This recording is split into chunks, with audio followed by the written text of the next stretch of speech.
Hey, I've tried recording this in a couple different formats already, we're gonna try this one and see if it works better. Um, I want to read a little bit of, what Brian and I have been writing lately. Yeah, the first part of this is gonna be the same, if you've been seeing it elsewhere as what I've been trying to read on other platforms. And like I said, we're going to try this one. Um,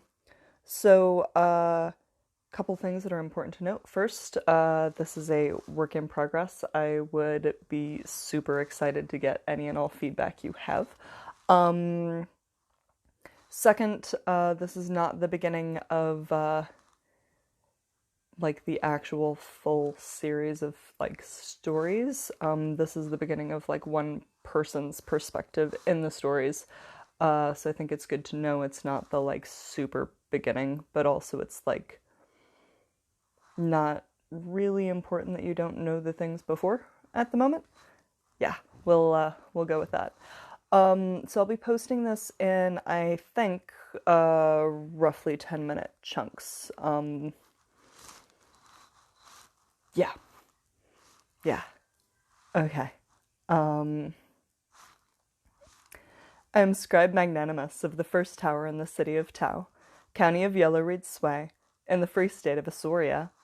You would say the crystal cities, if indeed you have heard of my country at all.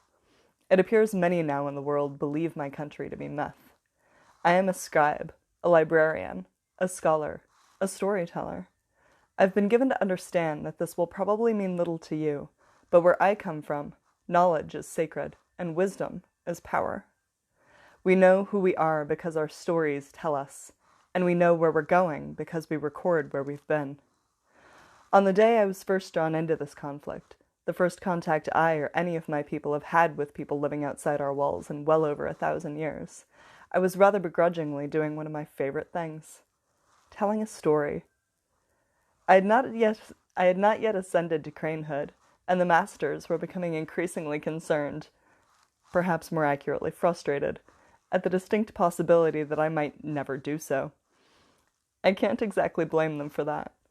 Of all the things I have achieved in the last years, cranehood is still not one. As such, I was relegated to instructing the fledglings.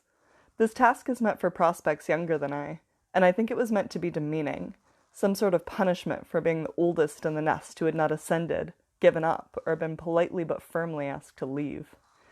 In truth, though, I quite enjoyed teaching children, and storytelling, and my particular skill set was far too valuable to the masters to give up on that easily, even if there were ever louder complaints from several of them about my continued inability to sprout wings and fly.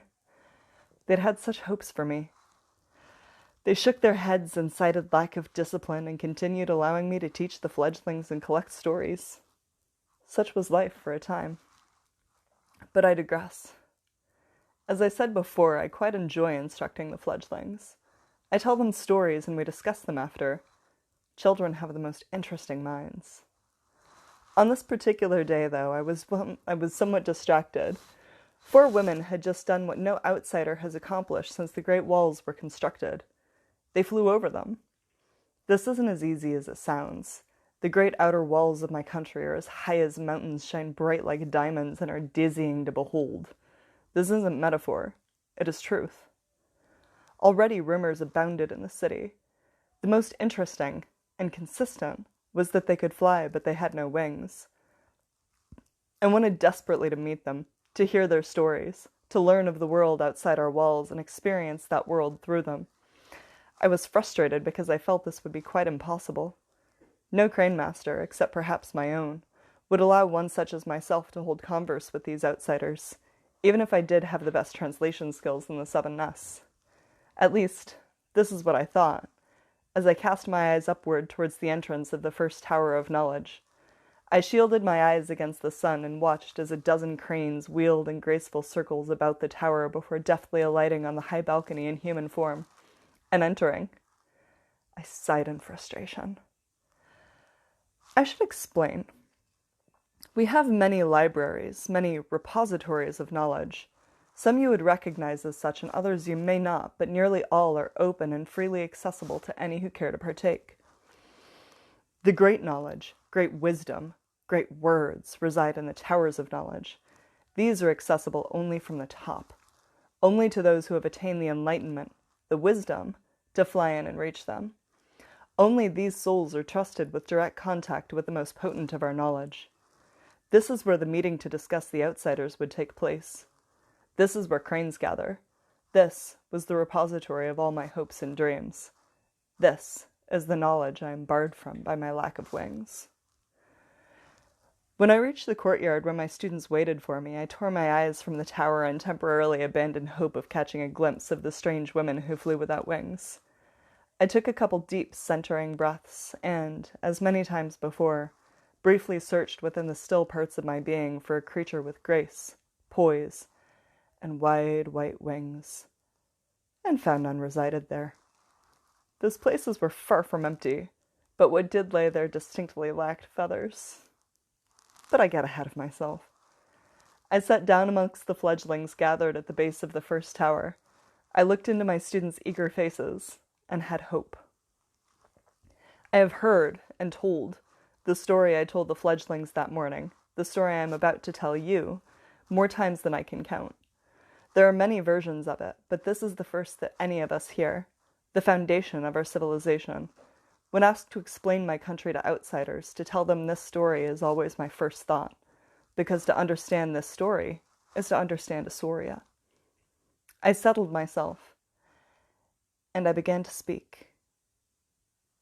We were not always as we are now. We did not always know the harmony we know today. We did not always strive to be at peace within and without, or to bring the light of wisdom to all who could perceive it. Once, we were quite different from what we are now. Long ago, our fair country was a constantly warring conglomeration of city-states and land holdings, ruled by petty and arrogant namers, cruel men united only in culture and hatred of each other and frequently beset by tribal raiders. This was a terrible, unenlightened time when power was signed for in the blood of others. The Namer kings were fiercely secretive people, each working independently to accumulate power by discovering the true names of people and things and using these names to control them. People were born into rather than rising to power, and power was both lawless and fleeting, and often a sort of trap in itself. Those who had it ruled over their subjects however they saw fit, and many were quite cruel. Land and people were both possessions and had no control over their destinies. Gender was an ascription rather than a choice, and marriage was a contract bound in steel. Men could coerce many wives, while women were bound inextricably to a single man, who would treat his wives as he did his property. Women in the landbound were forbidden to learn any of the secrets of naming, and allowed only to speak the common tongue, prosaeus, and speak only of common things. At this time naming was not unified as it is now.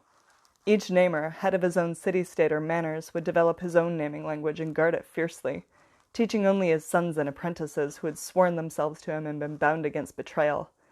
If multiple young men were trained, one would usually kill the others before claiming rulership.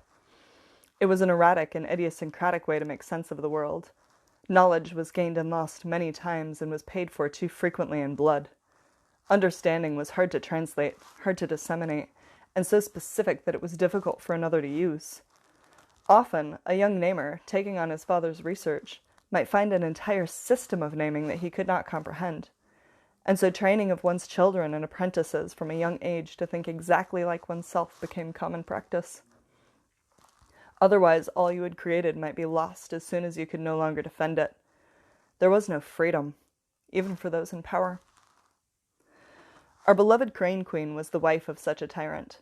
Her origins are lost to the mists of time, but likely she was the daughter of some other tyrant, traded to her husband to stop attacks on her father's land. Or she may have started as a landbound on her husband's land, using her wiles and intelligence to gain a more comfortable life. What we do know is that her name was Asara, and while the beginning of her story is tragic enough, fate and her own strength had other plans for her than to die the slave of such a master. Her rise to freedom is all of ours. This is the tale of our beloved first and final queen. I'll stop this one there.